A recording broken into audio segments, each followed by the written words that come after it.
shadow in the government's game. Born as a child with no face and no name. They stole my past to leave me cold and alone. Always searching for a place I could call home. I was lost in the dark, just a tool in their hand, till she pulled me close and helped me understand. Now the fire inside is starting to rise. I can see the truth through 1,000 lies. Now I tear through the veil, leave holes in the sky. I can read every thought in the blink of an eye. And I cut mine witch, she's the magic in me. Yeah, I finally found what they took from me. With a hellhound beside me, I'm standing my ground. No longer a ghost that's never been found.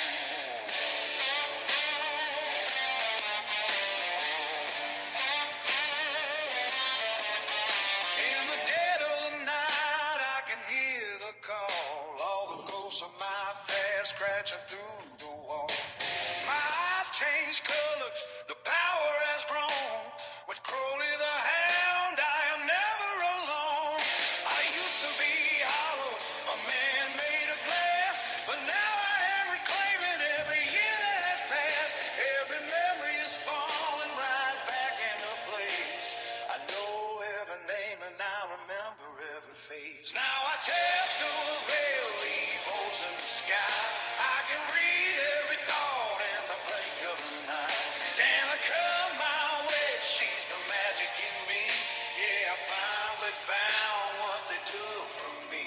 With a hellhound beside me, I'm standing my ground. No longer a ghost that's never been found.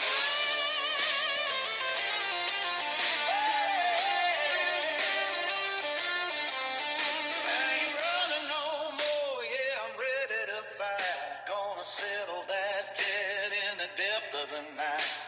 They tried to break me, they tried to erase, but they can't hide the blood from the scars on my face.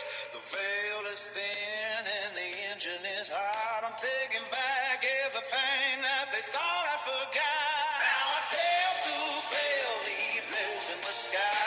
I can read it all in the blink of an eye. Then I cut my witch, she's the magic in me. Yeah, I finally found what they took from me. With a hellhound beside me, I'm standing my ground. No longer a ghost that's never been found.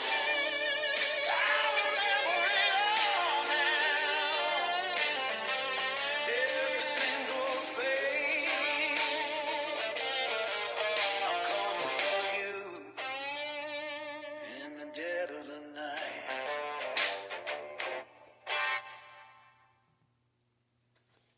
Hello, it's me, Henry.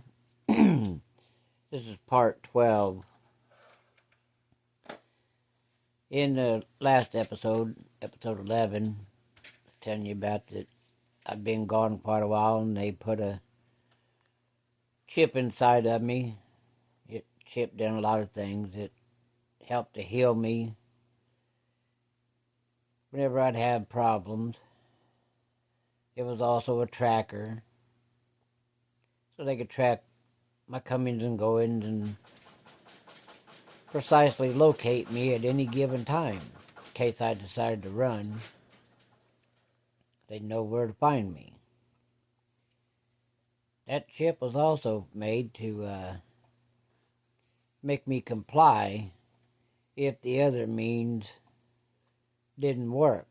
That was their last result. It did a pretty good job. Most times they used the other, which was unalive animals of mine, pets, members of my family. Unlike my real family, it didn't give a rat's ass. My pets meant everything to me, and even today, my fur babies mean a lot to me. I'd lost a dog a couple years ago, and damn near killed me. My wife conjured me up another one. He's a pretty good dog. He don't like people. That makes him even better. But he's loyal to me and my wife. That's all that matters. He give his life for us. Well, anyway, while I was at the projects and the facilities healing, my parents had got a big chunk of money. So did the rest of the family members. Dad proceeded to buy a small farm about 7 miles from where we lived, out in the sticks. That farm didn't have nothing on it except for a little shed that you couldn't see from the road because of the horse weeds. But it did have a little 3-room block house on it. That was it. Well, after I returned home, I was eventually told about the farm. Dad had bought 15, 20 hogs, old sows. They was all pregnant and was about due to drop those babies. So even though I was still recuperating, I was still made to go out and do what I could do. It was almost like I was a slave in the projects and even more of a slave at home. For if you didn't work in their eyes, you wasn't nothing. That was the way they tried controlling me. And it worked. So anyway, he'd bought these hogs and got the hog houses. Now a hog house looks like a pyramid with the top cut off. It had a run out in the front, metal run, probably about 10 foot long, 15 foot long, about 6 foot wide. And the old sow could come out there and she had her feed trough out there and her water trough. And she'd come out there and eat. When she went back in the hog house, there was straw all over inside the hog house. When you go into where the sow went in, there was a gate. And them slots was opened up big enough for the babies to run out of their little cubby hole place where there was a heat lamp and a whole bunch of straw. On that back wall, there was a door that you could open from the outside or the inside. That was always kept latched with 2 hasps. Well, got all them in a row and got the sows put in there and with their straw and their heat lamp for the babies. If you know anything about a little hog house for babying, they stay in there until they get their tail cut and their shots and things of that such, you know. Well, anyway, a few days had passed and we had them all lined up in a row. So you could just walk from one pen, turn around, and just keep going down the line. It made it a lot easier than scattering them out, plus it didn't take up near as much room doing it that way. Well, on each one of those hog houses, Dad put lightning rods on there because those hog houses, they were wood frame with tin. Metal's a good conductor, so Dad decided he better put lightning rod on each one, and there was a cable that went from the ground up and hooked onto the first lightning rod. Then it drooped down and went to the next hog house onto a lightning rod, and so forth, so on, until you get to the end. When we got to the end, there's a piece of cable that was hooked to a rod that was drove in the ground about 5 or 6 foot. That would keep the lightning hitting those rods and hopefully not burn the hog houses down with the hog and the babies in there, because that's a lot of money. So a few days passed, and they started showing signs they was giving birth. Now, the sows that we had were, all of them were Chester Whites except for 2. The Chester White is just a white-looking hog. They're all ugly in the face, but the other 2 were Hampshires. They were all black, and they had a white band around their neck. Sometimes they could have white legs, sometimes not, just according to how the babies come out.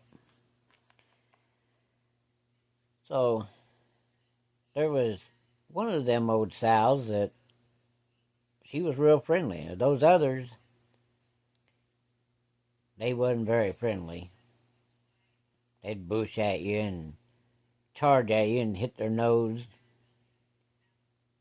trying to bluff charge you, give you a good spook. I imagine if you made them really mad, yeah, they'd come after you, but in any case, that old Hamp sow, that one is real friendly.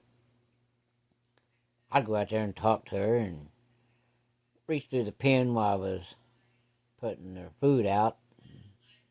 I'd scratch her behind the ears and on the shoulder and the back, and she'd lean into me. Well, it turned out that was going to be the friendliest one. I'd been messing with her. I wanted to gentle her down, because them baby pigs, they just cute as hell. And I had a plan. I was going to get in there and go through the back door, and when those babies was in there laying underneath that heat lamp, I was going to be sitting there petting them. Dad told me I couldn't pick any of them up because they squeal and make that old sow mad, maybe, or upset her, so wasn't allowed to do that until about weaning time.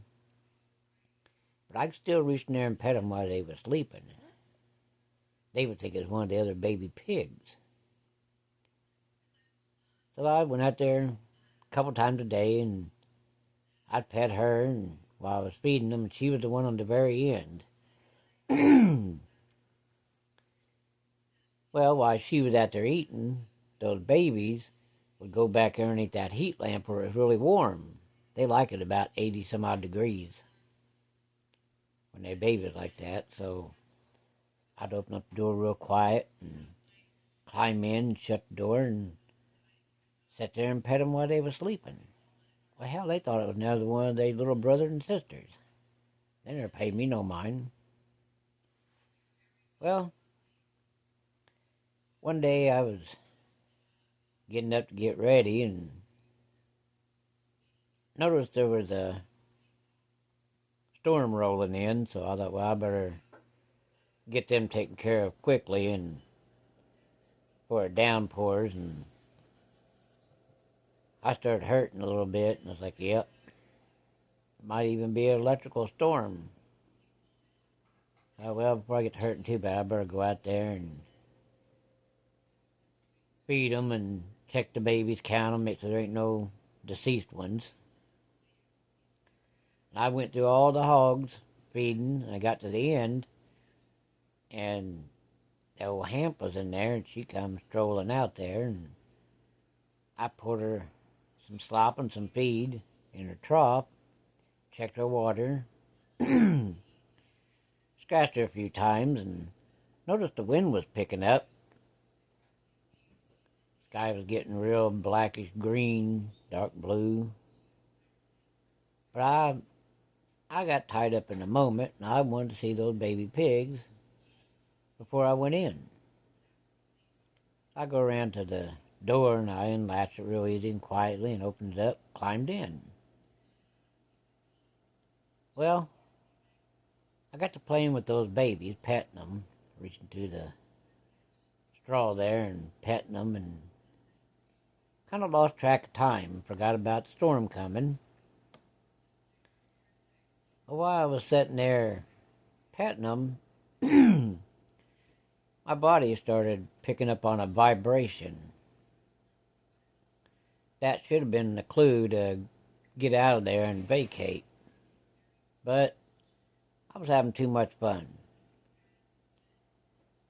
So I was in there playing, man, it was warm in there, so I leaned up against the wall and had my hand there petting them, and there's no way the sow could get to me, so I was okay. For whatever reason, while I was sitting there petting them, it was like somebody just turned the lights out. I mean, I fell asleep, and I never ever fall asleep that quick. I mean, it was like that. I was plunk up against the wall asleep. Even with that vibration, I don't know what caused me to go to sleep, but something put me to sleep real quick. Now, could have been that chip. Could have been. Could have been them bozos that was running those projects. Could have been. Maybe they was messing with the computer and the signal just to see if they could make me go to sleep. Well, in any case, I fell asleep. I don't know how long I was asleep there, but all of a sudden that vibration got really bad, and I could feel my hair on my head and my arms starting to tingle. And I stretched real big, stretched my back out. I heard it start raining, and like hell. I'll just sit here and wait for the rain to quit. So I'm still in there, leaned up against the back of the hog house, sleeping and sucking the heat from that heat lamp. Feel pretty good. All of a sudden I heard a buzzing. But this buzzing sounded weird. It was like it was echoing through the atmosphere. Not sure what I was picking up on. Maybe it was the static electricity in the air. Not really sure, but it sounded like it was echoing through a pipe. All of a sudden, it felt like somebody hit me with a truck.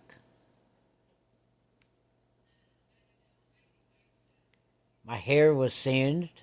I was blowed out the back of the hog house. Rode me probably about 20 or 30 foot. And I could actually see heat vapors coming off my skin. I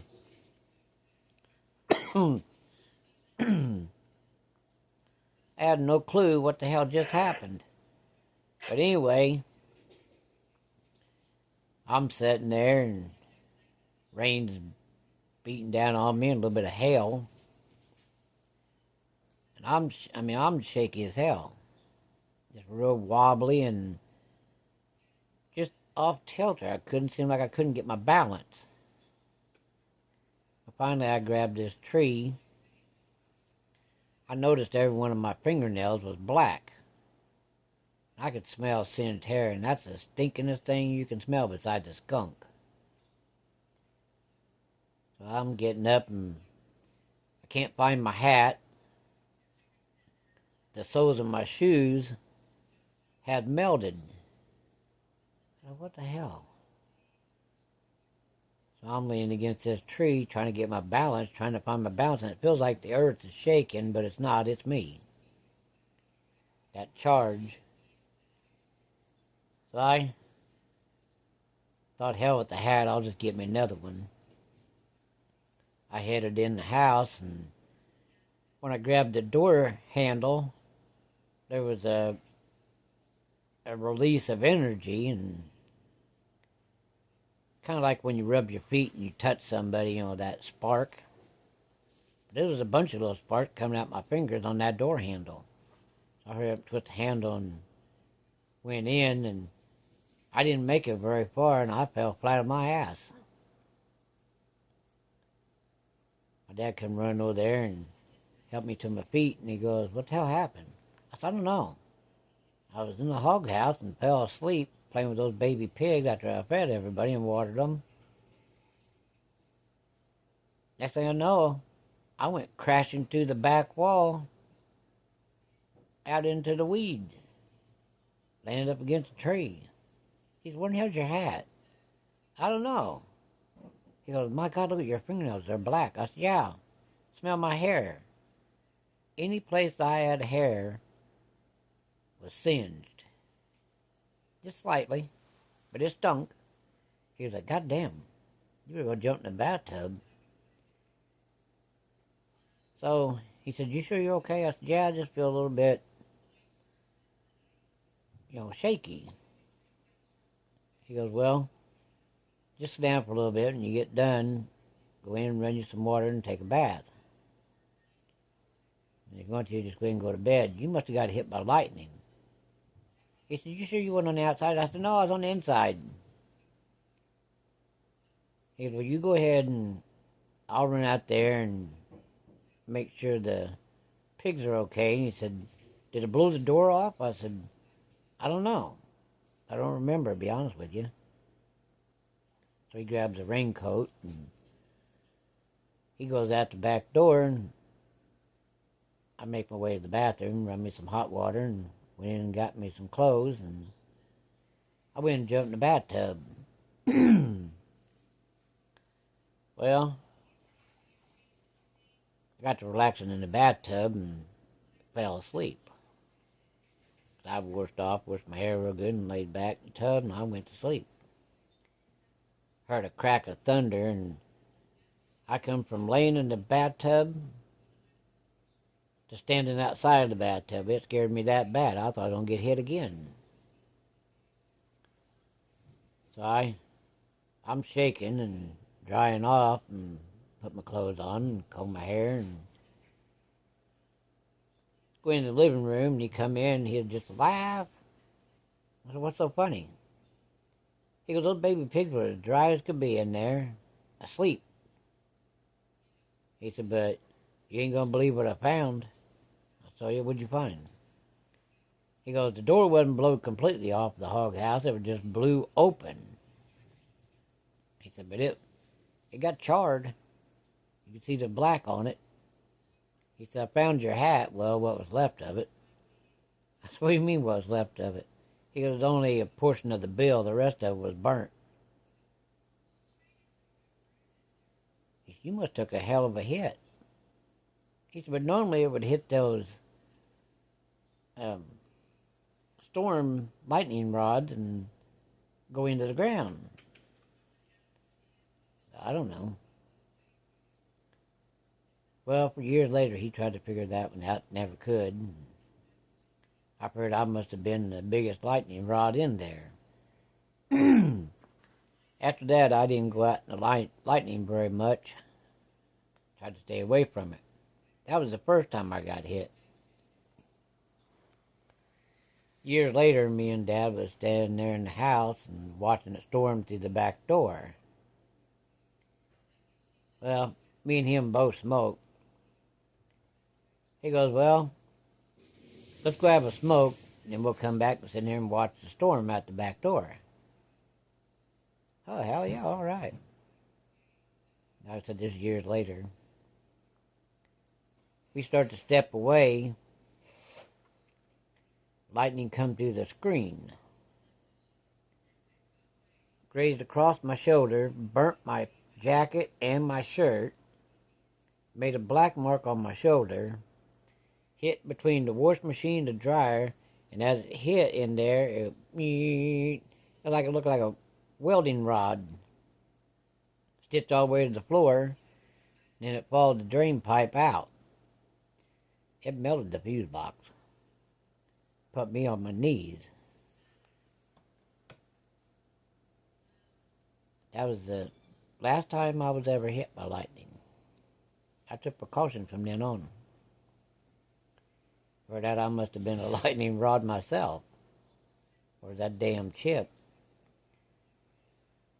But anyway, he took me to the hospital that time, and they checked me out. And they seen it looked like a bruise, but it wasn't. It was burnt skin. Seen my shirt singed and burned across it. Looked like somebody laid a hot rod on there. My shirt, and they checked me all out, kept me overnight, and sent me home. Told me I wouldn't go outside during the lightning storm if I was you, because it seemed like you're a human lightning rod. Well, anyway, back to the story. I go in and go to bed. Next day, Dad said, I'm going to take you to your aunt's house and just take it easy the next couple of days. I won't have you doing nothing. But that was a shock, because I was a slave. So next day I go to my aunt's house, and he said, now you stay here, I got to go run some errands, and you just hang out here and relax. So he told my aunt, what had happened, so she went and got me a big bowl of orange sherbet ice cream. Me and my uncle sat there and polished that big old gallon of ice cream off. He ate about 60% of it, and I ate the other 40%. That stuff was good stuff. My uncle always respected him. He was a great big old dude. I mean, he was big. Looked like a football player. I actually seen him take all the parts off of a motor in a car, undo the motor mounts, and grab that block and lift it plumb out of a car and set it on a pallet on the floor so he could work on it. I mean, that's how big this guy was. I don't even think he knew his own strength. Loved him to death. Anyway, he's laughing at me and he goes, let me see your shoulder. So I pulled my shirt back and pulled my jacket over and showed him. He goes, Jesus Christ. Mommy never ever stand beside you during a lightning storm. yeah, I wouldn't either. So he said, I got to get back to work. You just go in there and watch cable TV and lay on the couch, and I'll see you later. If not, I'll see you next time you get here. That's okay. I ain't sure what my dad was really doing, but he showed up a couple hours later, picked me up. He had this old Dodge pickup truck. Had a little 318 in it, and that thing was fast. For a pickup, it was fast. I think they put a car motor in that thing. I ain't sure. But it was fast. And he couldn't pick me up, and I could tell he was a little pissed off. I didn't dare ask why. I wasn't going to prod up here. If you want to tell me, you tell me. So he says goodbye to my aunt. We go out and get in the truck. Now, these older pickups look like a golfing tee. And you take your top of your finger and push it down until it went almost even with the side of the door. That's how you locked them. And to unlock it, you just grabbed it and pulled it up. Well, I locked that door because I was still recuperating. I leaned up to get the door and was sleeping. Because we had to go like 10 blocks till we come to the highway. And at the highway, you had to make a left or a right. He was mad. He was hauling ass up through there, that side street. At the end of that road, to the right, was a Dairy Queen. Straight ahead was a mansion.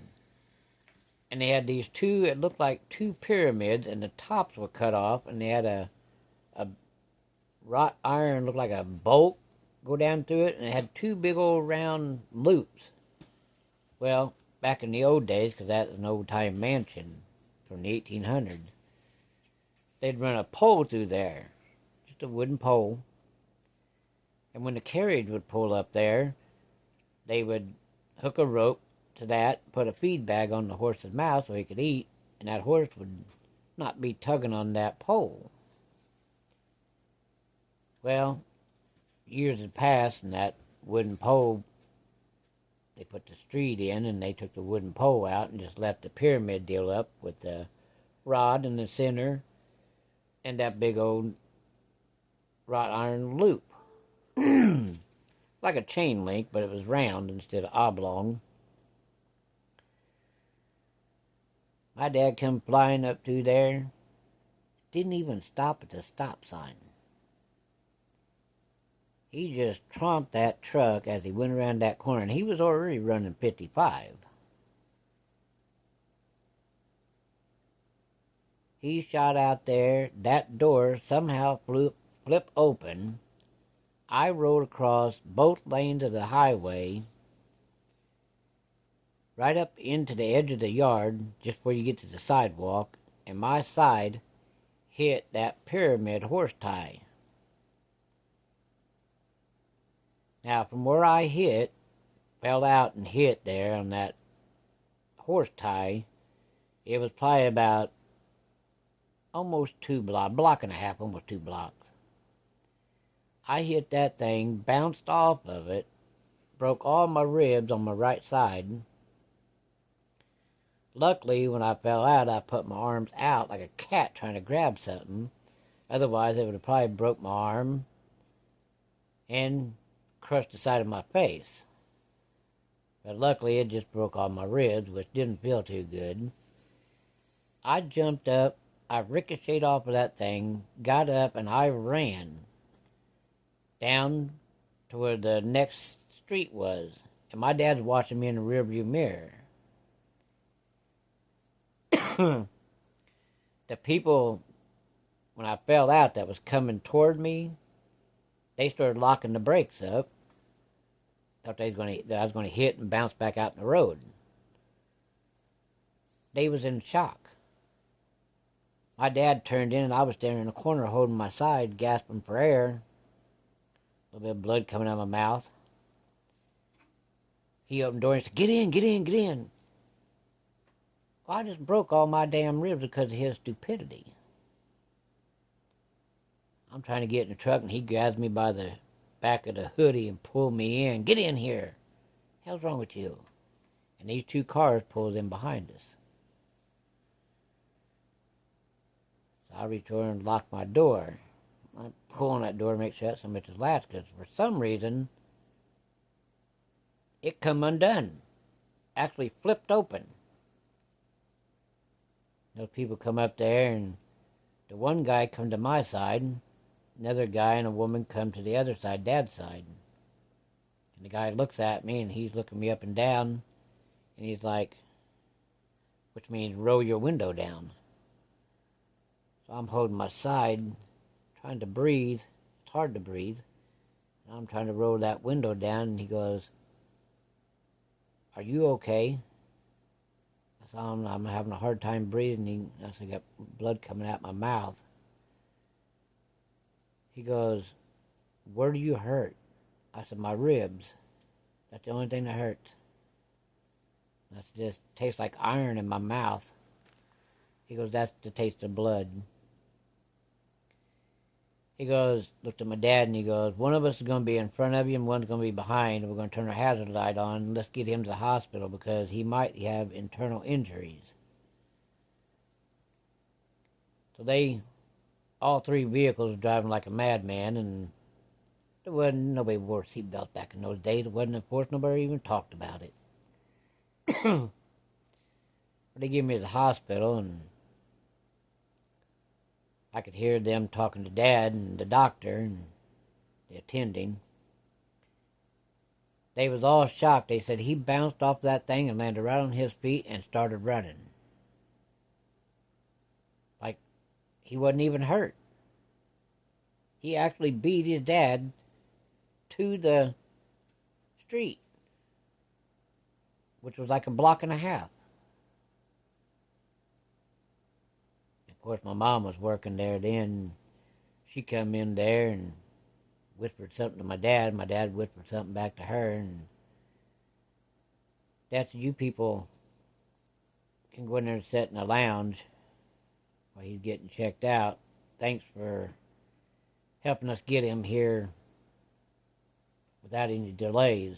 By the time two cops roll in, asking what the hell's going on, Dad's trying to explain to him that the door come open, and I fell out, and these people was kind enough to give us an escort to the hospital. Cop said, "Well, how fast are you running?" Of course, my dad, being full of shit, he wasn't going to get his ass in trouble. He was like, "Speed limit." Them other people was kind of like, what the hell, he was going a lot faster than that. But they wasn't going to argue with him. They was all worried about me. So I'm in there getting x-rayed and shots for pain. I don't even like shots. But they tricked me and stabbed me before I knew it with a needle, and I started not feeling so bad, and breathing was a little bit easier, and they gave me oxygen, help, till it numbed everything. And it's like, "Well, you fractured every one of those ribs." I figured so. They said, "Well, the only thing we can do is just tape them up, and you need to take it easy." Okay. Well, my mom comes in there, and doctor's looking at them x-rays, and he points at the x-rays, and there was this little bitty thing, probably about the size of a thumbnail. They asked me if I knew what it was. I wasn't saying nothing. I don't know. "Well, it looks like you've had a small incision." I don't know, maybe it's caused when I hit that thing, I don't know. They said, "No, that's an incision." They asked my mom if she knew what it was, and she didn't know. She did, but she wasn't going to tell. And the doctor said, "You sure you don't know?" And he turned around and looked at the x-ray and point. My mom elbowed me a little bit in the arm. She's like, I kept my mouth shut, and I was like, "I don't know." Well, they kept me overnight, and I slept most of the night. I don't remember too much about it. I slept most of the night. They kept coming in with pain pills, and every few minutes come in and check on me, I guess. I don't know. I was knocked out. Next day, I woke up about 10 o'clock, still groggy. And the doctor said, "They're coming in with a wheelchair in a minute. They're going to wheel you out. That's standard hospital procedure. We're going to let you go home on one condition." I said, "What's that?" He goes, "You got to follow these orders to the letter. Otherwise, you come back in here, you're going to be in here." I said, "Okay, what's your instructions?" I was still groggy, but I could understand him. He goes, "Number one and foremost, go home and lay around. Don't be getting up, exercising, or doing anything for at least 3 weeks." Okay, what's number two? Try not to jump out of any more cars when they're moving. Oh, dude, even though I was drugged up, it still hurt to laugh, and I started laughing. God damn, that hurt. He goes, "No, seriously, just, your dad's going to have that truck door checked out, because when they're locked like that, they don't come open." Well, Dad had took the truck into the place where he bought it brand new, and they took that door off and got another one, brand new one, and they checked those locks, and they was going to send the old door to the factory and have them go through it and see what went wrong. Maybe some kind of factory default. Well, they painted a new door and put it on, and he come to get me in the truck. Needless to say, I didn't lean against that damn door to go to sleep. I laid over there with my head toward his lap, put my feet toward the door. I'm going to take a second chance. I went to sleep. Yes, I know he'd carry me in the house and asked me if I wanted something to eat or drink. I said, I just a glass of tea. So I drank a little bit of that and wobbled into the bedroom and set it down at the nightstand and took a couple more drinks, and then I finally got up there in bed and got covered up. I went to sleep. Shit, I slept all that day, that night, until the next morning at 10 o'clock. Next several weeks, I didn't do nothing, just lay around trying to recuperate from the chip, being hit by lightning and flung out a truck door. That was a hell of a set of circumstances. Well, those days passed by slowly, and I lived it up because I didn't have to do nothing except for just lay around and watch TV and eat what little bit I wanted to eat and drink. If you ain't moving around a lot, you don't get near as hungry as if you're up working. But I was living it up, enjoying the rest and relaxation, which was something I never got much of. I was either working around the house or at school. I didn't like school. School to me was like a prison. Or being carted off to these projects and being tortured and abused and sent God knows where, doing God knows what. Well, about 2.5 weeks passed. The phone rang. My dad answered it. And I didn't know who he was talking to, but he was like, yeah, he's okay. He's healing and just laying around resting. Hamming it up. Milking it. I didn't hear what the other end was. Other people talking. And I do know that they must have said something about coming by and seeing me, and he said, hold on just a second. He kept the phone, and are you up for any visitors? Like, yeah, as long as they don't mind if I might go to sleep on them after I take a pain pill. He gave me a thumbs up, and then he mouthed, good job. So he told me, he said, yeah, that's no problem. About 3 days later, these two guys shows up. They was what you guys would call the men in black. They never showed any, and I've been around them. Basically what they was aliens wearing meat suits. They showed up, and they were tall. Jesus Christ, I know they was over 6 foot tall. Looked like giants to me that duck come in the door.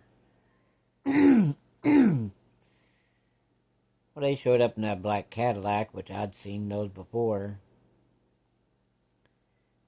They come in, dark sunglasses on, dark hats, dark suits, white shirt, dark tie, shiny black shoes.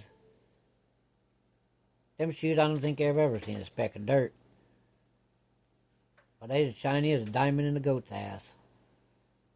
Just sparkled. They come in and talked to Dad for a few minutes, and then they brought 2 chairs from the kitchen and sat there on the couch by the couch there and sat down and didn't offer a handshake, which they never do. They was asking me how I was feeling, and course, I was still kind of groggy from the pills. Well, my ribs are still sore. Try not to laugh. It hurts to go to the bathroom, but other than that, I'm doing pretty good. They said, when do you think you'll be able to come with us? I said, well, it's going to be quite a while before I can do that, because I got to heal. All my ribs on one side broke. They just kind of looked at each other like they didn't understand what the hell I was saying. So I raised my shirt up and showed them that from my chest down I was wrapped like a mummy. That was to keep everything from getting shaken loose and doing more damage. They looked at that. Then the one that was doing all the talking, he was like, so how's the other healing? I thought it gives me fits once in a while, but pretty good, I guess. I don't know, I can't see it.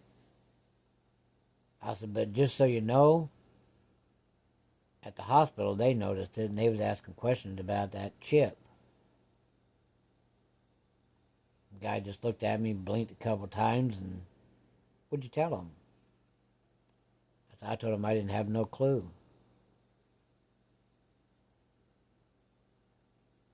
What's the name of that doctor? So the other one was sitting over there with a little notepad, and I told him what the doctor's name was and showed him on my pill bottle. They jotted the name down and jotted the name of the hospital down. Well, we'll go and have a talk with him. Okay. Wasn't sure on really what that meant because the medicine was kicking my ass big time. So, after probably about an hour or so, they got up and they never ever took their hats off, took their glasses off. He just tipped his hat. The red-headed one, he tipped his hat, but I noticed when he leaned his head down, I never paid attention to him before, I guess. They didn't have no eyebrows. The weirdest looking thing I ever seen. So I just sat there and trying to keep from laughing because I was high on this medicine they had me on, and seeing that was just funny. I was trying not to laugh and think of anything sad, not to laugh. They never did shake hands with my dad. They just said, if we need anything, we'll be back. Don't worry, we'll make sure the hospital bill's taken care of. Dad's like, okay. So Dad followed them to the door, and they ducked to go through the doorway, and out in the yard they went, into the driveway, and both got in the Cadillac, and it's funny, never did hear it start. Dad come back and he goes, that's weird as hell. I said, what was weird? And of course, then I started laughing. He goes, what are you laughing about? I said, did you notice? They didn't have no eyebrows. He goes, no, but he said, the one thing I did notice, he said, I didn't hear that car start, and I was standing right there beside it. And even when they put it in gear to back out and take off, there wasn't no noise. It was like the sumbitch was running on air, not an engine. Well, several more days passed, and I was starting to get cabin fever.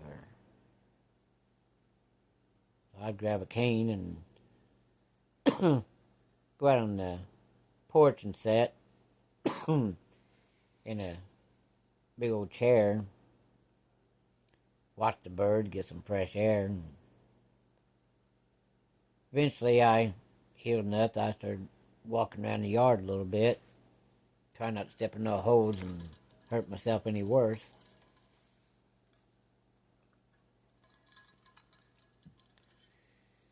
Then they showed up again. Same two guys. Never give their names. I'd asked several times, they never give a name.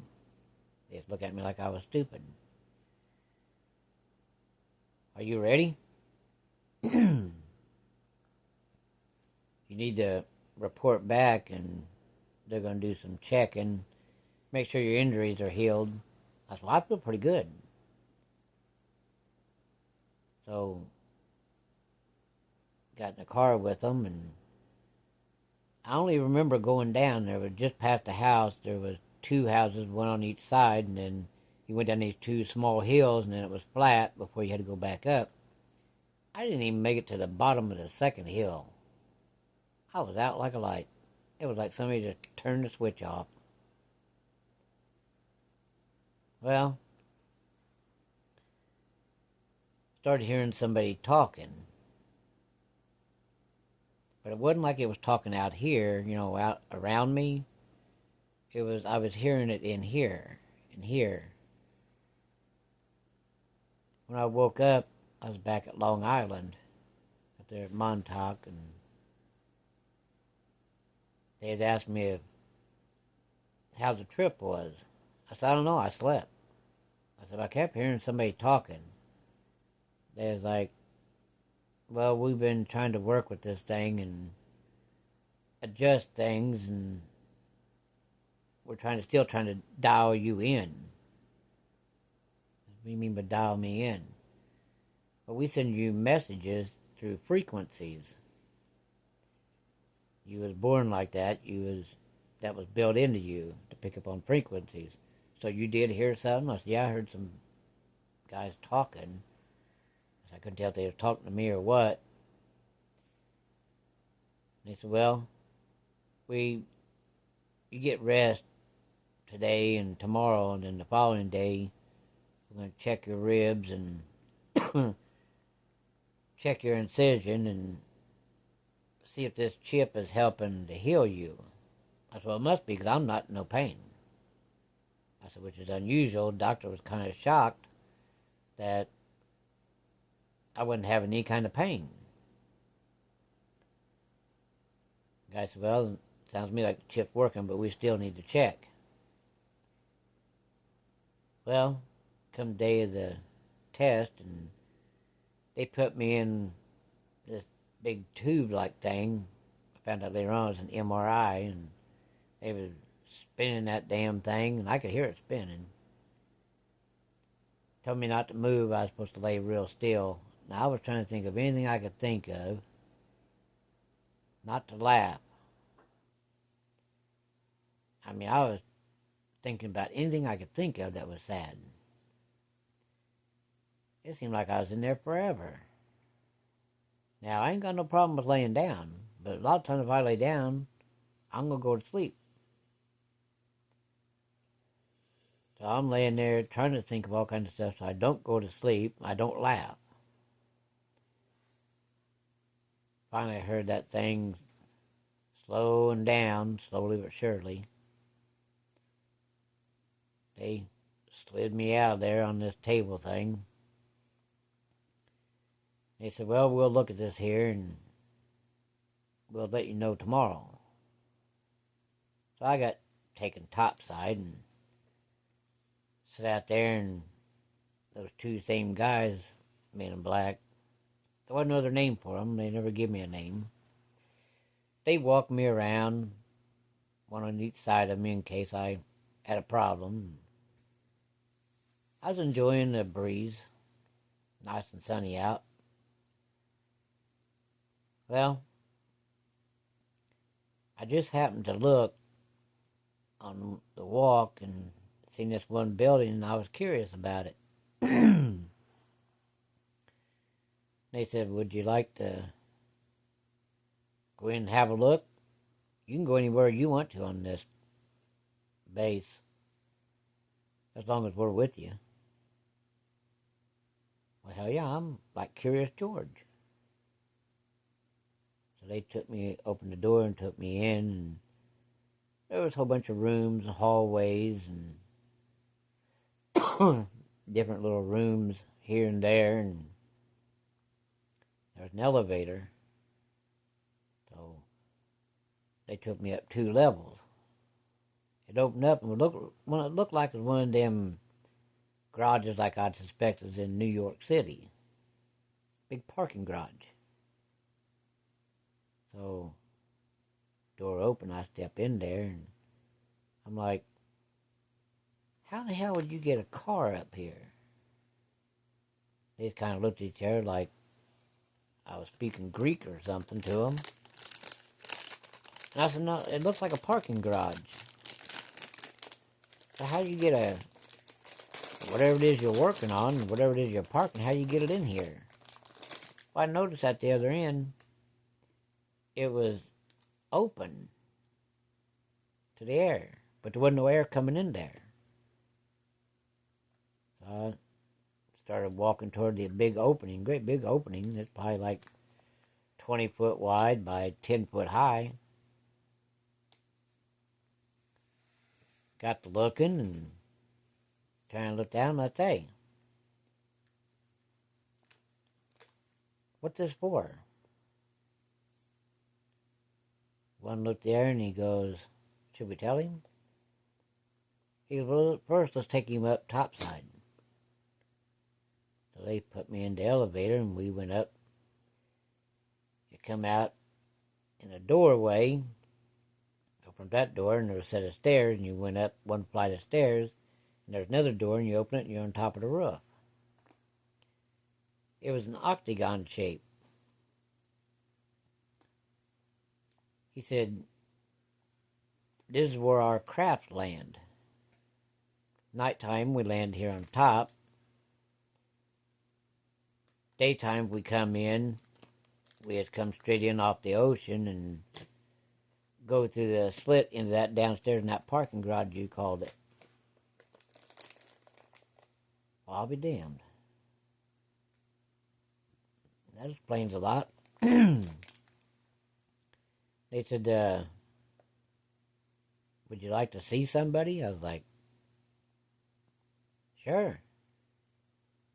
Well, come on, we'll take you back to the room,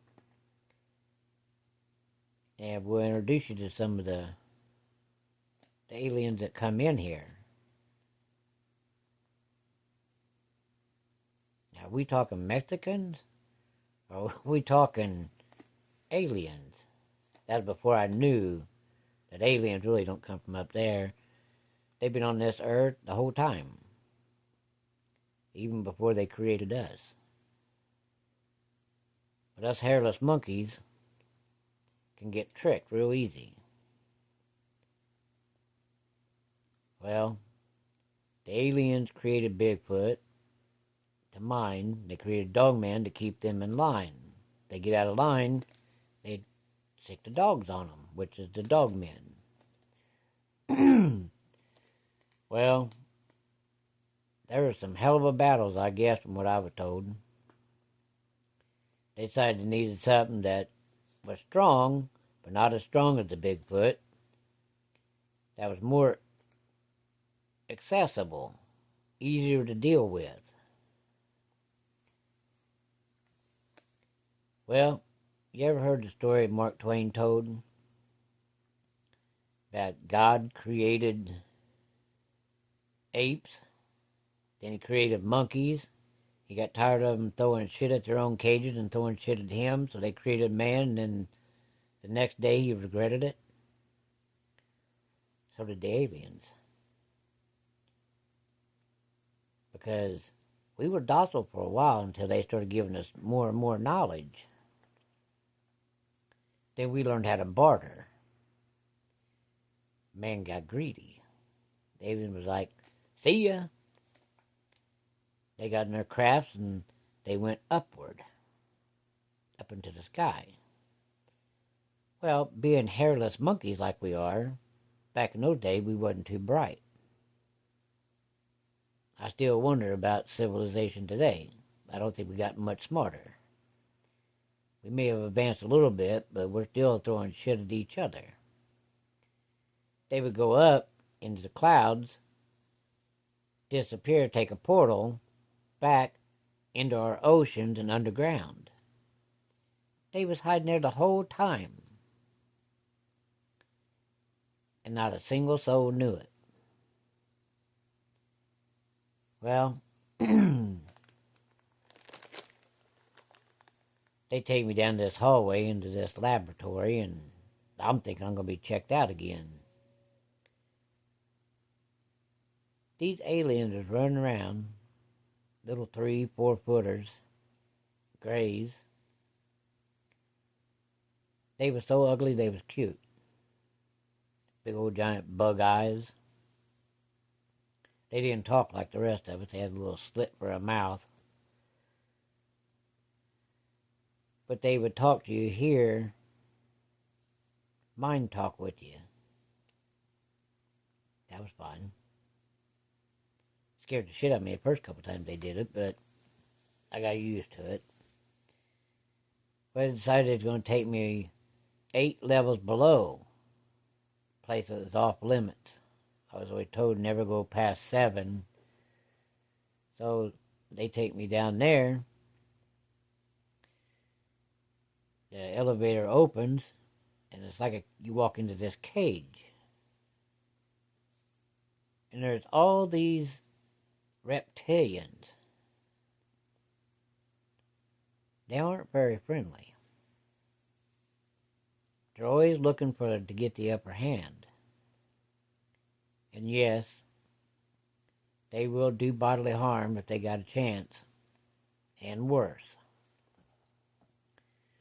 So the guys looked at each other and they was like, as long as we're standing here, they won't come over here. They know better.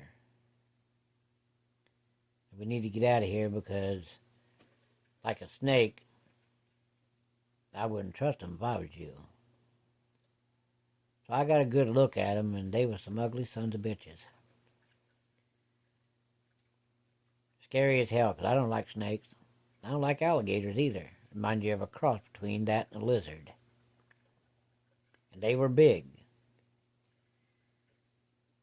All I could think of was they'd probably, if they got a chance, they was going to eat me alive. I wanted out of there. Later on, I ended up working with a bunch of the Greys and a few of the kind of sort of docile reptilians, even though I didn't like them some bitches. Well, that was my introduction to them. Later on, I had to go on a few portal trips with the Greys. I didn't mind them so bad. I mean, they were kind of creepy looking, but wasn't nothing like them damn ugly reptilians. I did see some that were hybrids of the Greys. They was funny looking things. They remind you of a human. Their hair was different. Had pointed looking ears, real short pointed ears. They were real tall.